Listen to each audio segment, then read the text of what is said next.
I clean houses for a living. Honestly, it's been a pretty good job and the pay isn't half bad. But I would be lying if I didn't say that I had some crazy experiences on what I find in the homes that I work on. One incident in particular stands out in my memory. Just an eerie encounter that left me with a lasting sense of unease. It was a gloomy Wednesday morning when I arrived at the client's house nestled on the outskirts of town.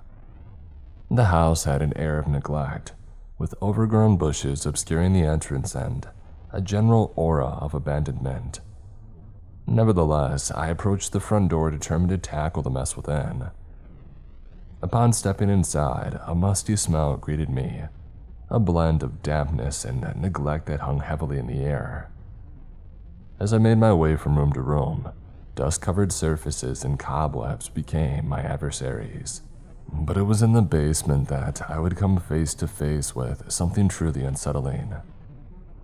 Descending the creaky wooden stairs, the dimly lit basement revealed itself. A single bulb flickered overhead, casting eerie shadows that danced upon the cold and concrete floor. As I surveyed the space, a sense of foreboding settled deep within me. While cleaning a corner of the room, I noticed an unusual stain on the floor, a dark sticky substance that sent a shiver down my spine. My curiosity compelled me to investigate further despite my growing unease. I cautiously reached for a nearby rag and bent down to wipe away the stain. To my horror, as the rag made contact with the stain, a putrid stench filled the air. The substance seemed to cling stubbornly, resisting my efforts to remove it. My heart raced as a sense of dread washed over me, the feeling that I had stumbled upon something more than just a dirty basement. The stain led me to a hidden doorway, cleverly disguised. A mixture of curiosity and trepidation compelled me to push the bookshelf aside, revealing a narrow passage that disappeared beyond. Hesitant yet driven by a morbid curiosity, I pressed forward, determined to uncover what lay beyond. The passage opened into a small room. It looked like it was frozen in time. Dust-covered furniture, decaying books, and unsettling artifacts from a previous time. But it was the ghastly sight at the center of the room that caused my breath to catch in my throat. I couldn't believe it. A decaying body laying there on the ground. I stumbled backward, my mind reeling with shock and disbelief. The room seemed to radiate an unsettling energy as if it held the echoes of who had lived there before. Fear consumed me, urging me to flee from the sinister discovery that lay within there. I quickly made my way back up the basement stairs, leaving the house that had become a nightmare. I immediately contacted the authorities and, after answering some questions, I was allowed to go home. I didn't really hear much after that from the police, but by putting two and two together, I kind of figured things out. The house that I was originally called to clean wasn't really in the best part of town, and there was a lot of illegal activity that happens around there. My guess is somebody used an unexpected person's house, hid the body, and put up a piece of drywall to cover it up. But me stumbling upon the leaking of the body on the basement floor kind of spoiled their plans. I don't really clean many houses in that area anymore. I think I've learned my lesson. At the time of events, my brother, my father, and I, a 16-year-old male, are road tripping through Nevada and California as my graduation gift. It is the end of August, and after a long trip, coming from Las Vegas, cruising through Los Angeles, and heading north across to California, we decide to stay in beautiful Santa Barbara for a few days. My father finds a place to stay not too far from the beach, and we are all in wonder as to the movie-like beauty of the city that we are staying in. In the evening of our first night there, being back to the place shortly after feasting on greasy and savory pizza from Rusty's Pizza Parlor, and walking along one of the most beautiful beaches in the USA, I start to get bored in the room. After having watched the television with my father and my brother for about an hour, to change the scenery a bit, I decided to peek through our room window. As I kneel on the raspy purple carpeted floor and draw the thick and heavy curtains out, a sense of dread takes hold of my whole being. I'm startled by the thing I see right across the street, about 100 feet from my window. What I'm looking at is at odds with the beautiful picture-like frame created by the hotel lobby entrance arc, delimiting it from my field of view. A beautiful shadow and light setting created by the streetlight beam on the pavement on the other side of the road reveals this man whose physical traits are hooded by the shadows cast downward by the light. Right under the streetlight, he is standing half in the light, half in the dark of the night, as if in the knowing of the effect the lighting has on him. He looks like he's in his late 20s, early 30s, and stares right at me. His gaze, like a laser beam, I can feel all the way down to my kidneys. I can't see his crazy eyes from this distance, but I can feel them, as my subconscious picks up on the intent, which is not good. He seems to have waited for me to look at him for a long time, as if he knew it would happen. He seems to have known, just as you know you will hear thunder after seeing a lightning. A few seconds after he's made aware of my awareness of his presence, still staring at me, he starts in a slow, clock-like motion, sliding his index finger sideways across his throat, underneath his jaw from left to right, over and over again. It is as if he is silently telling me, "I'll kill you. That's right, I'll do it. Yes, yes." As the floor beneath me starts to sink and a taste of metal overwhelms the top of my tongue, I close the curtains as quick as if my life depends on it. I then turn my upper body away from the window, towards my father, and tell him what I saw. He seems to shrug it off, and talking over the baseball game on TV, tells me to let it go. But I can feel, along this calm vibe of arrogant carefreeness coming from him, a hint of uneasiness that I can taste on the back of my mouth. 30 seconds go by, and I stupidly kneel uncomfortably again on the carpet below the windowsill. After loudly swallowing for luck, against my best judgment, I draw the curtains out a second time, but this time, my hands stop at the width of my head, allowing me to view just enough of the outside world to be able to grasp at what is happening outside of my seemingly safe room. There he is again. Only this time, the man is standing 2/3 of the way to where he stood the first time I saw him. His facial traits are now darkened by the lack of a streetlight, but I can still feel his crazy gaze. He is under the hotel lobby parking lot arc. There is not much light where he stands, but I can still perceive him doing his throat-slicing gesture. That's right, I'll kill you. He still communicates to me through his pantomime. There is this desperate feeling of unfair doom in realizing that your poor, vulnerable self is the target of something evil that doesn't even know you as a being, with needs and fears, but knows and wants something from you which you are oblivious to. I'm starting to feel queasy and frightened. I close the curtains quickly once again, and tell my dad again of the man's presence and his approaching of the room. I get on the bed, trying to concentrate on the TV to forget what I've just witnessed. I don't remember if my dad looks through the window to confirm what's happening. I remember him telling me to stop looking outside, if what I see is scaring me, and that we are safe in the room, which is locked. After what seems like a few minutes passing, I peek again for the last time.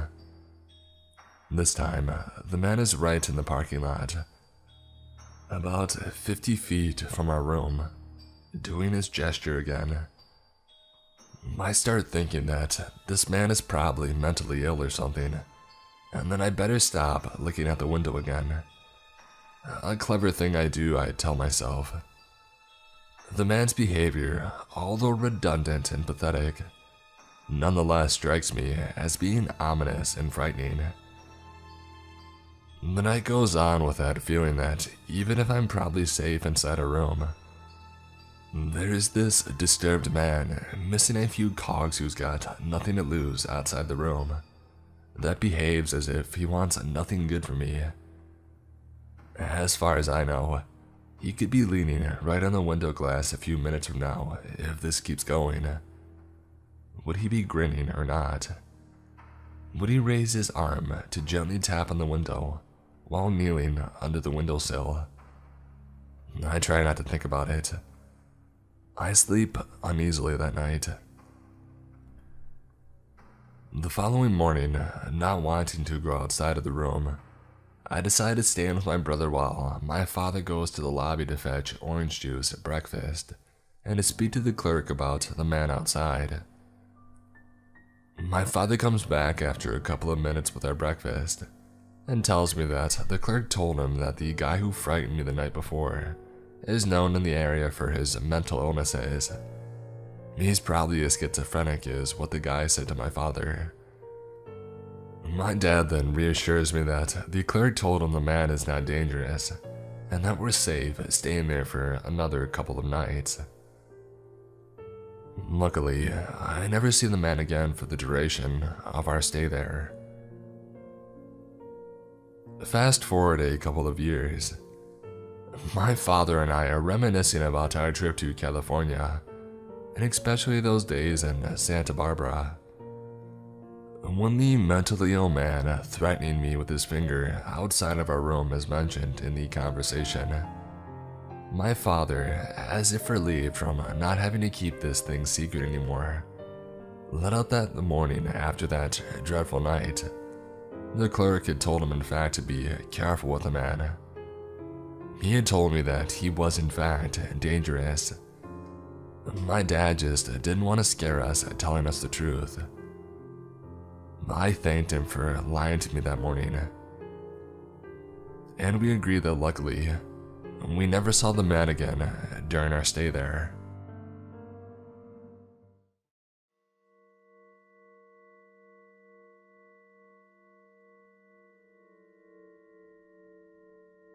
I'm a 35-year-old female and my story takes place when I was 15, but it feels like yesterday. It was the day that would change my innocent youth forever. I'm from a little village in Ireland with a population of a few hundred. The nearest town is about 10 miles away. Growing up in rural Ireland was very idealistic. Summers were spent playing football with neighbors or going to the lake swimming till the sun went down. I was lucky that even though the population is small and the houses are far apart, that my best friend's house was only down the road. So during those summer months, Mary and I were inseparable. My friend and I grew up with lots of brothers and sisters in a safe village. We were given a lot of freedom and sometimes we were gone all day and only came back before dark. As it was the middle 90s and we had no phones, but our moms knew we would be okay and look out for each other. One thing that we liked to do during these summer months, besides going to the lake and hanging out at each other's houses, was to go to town and look around the shops. The easiest way to get into town was to hitchhike, as there were no buses. Here in Ireland, we call it thumbing. Hardly anyone hitches now because most households have 2 cars and parents are a lot more protective. But back in the 80s and 90s, it was very common. Our parents were okay with it, but there were certain rules that we had to follow. I'm not entirely sure who came up with the rules, but I assume that our parents did. Rule number 1. Never hitch alone. You must thumb with at least 1 or 2 friends. Number 2. Never take a lift if there are 2 or more men in the car, but 2 or more women is fine. Number 3. Never take a lift from someone in a van. There could be more guys hiding in the back or worse, ropes, blindfolds, etc. Number 4. And this was the most important rule. When a car stops to pick you up, always ask the driver where they're going first. If you tell them where you're going first, they could pretend that they're going to the same place to lure you in. We were innocent but had common sense, so we followed the rules down to a T. At least we tried to. My friend Mary and I used to hitch once a week during the summer. We would go to town with a population of only a few thousand and look around the shops, eat ice cream, and hang out. When we got a ride, we had to make small talk with the driver and his 2 shy 15-year-olds. This bit sucked the most. To make it fair, we took turns sitting in the front and did most of the talking. One day, we spent a few hours in town. It was pretty uneventful, so we decided to thumb it back. At around 3 p.m., we went to the usual spot to hitch from, just on the outskirts of town. We were only waiting for about 5 minutes when a white car pulled up. And before we could ask where he was going, he asked us first. My friend told him and he said that he was passing through our village on the way to another one. Rule number 4 broken, but he seemed nice enough and we just wanted to go home. It was my turn to sit in the front. The driver introduced himself as John, a farmer, and was super friendly. He was dressed in a worn t-shirt with holes in it. He had tattered pants and smelled of cow poop. The car was full of bits of straw and was old and battered like the driver. He was about 60, had no wedding ring on. Don't ask me why, but I always noticed these little things. About halfway between town and our home village, he asked if we heard a noise, and we didn't reply. "There it is again. It sounds like a banging noise," he said. I didn't hear anything, so I sat there quietly. "No, I think it might be the exhaust pipe," he said. "I'll have to pull in and have a look." He pulled up on a busy road and went out to take a look. "I didn't hear anything," said Mary. "He seems like a weirdo," I said. Call it intuition, but even though he was super friendly and chatty, I got a bad feeling from him. The next thing, he comes back to the driver's side and tells us that the exhaust is hanging down and it was hitting off the road, and he needs us to help him tie it up. It was then that I noticed that he had a string holding up his pants instead of a belt. I thought this was odd. Anyway, he got some string of the boot, same color string as his belt, and we both got out of the car. Although I got a bad vibe from him, I didn't feel scared at this stage. We were on a busy road and it was only about 3:30 p.m., so we both got out of the car. He showed us the exhaust pipe hanging down and used a rag to hold it up because it was hot.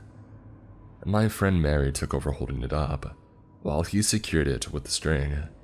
They were both kneeling while I just stood back and watched. It was then that I noticed his fly was open, and I could see his privates, and he was clearly not wearing any underwear. He didn't even have a belt, so I guess I wasn't too surprised. In my head I thought, oh my gosh, what is going on? Crap, but I said nothing. I just stood there in shock.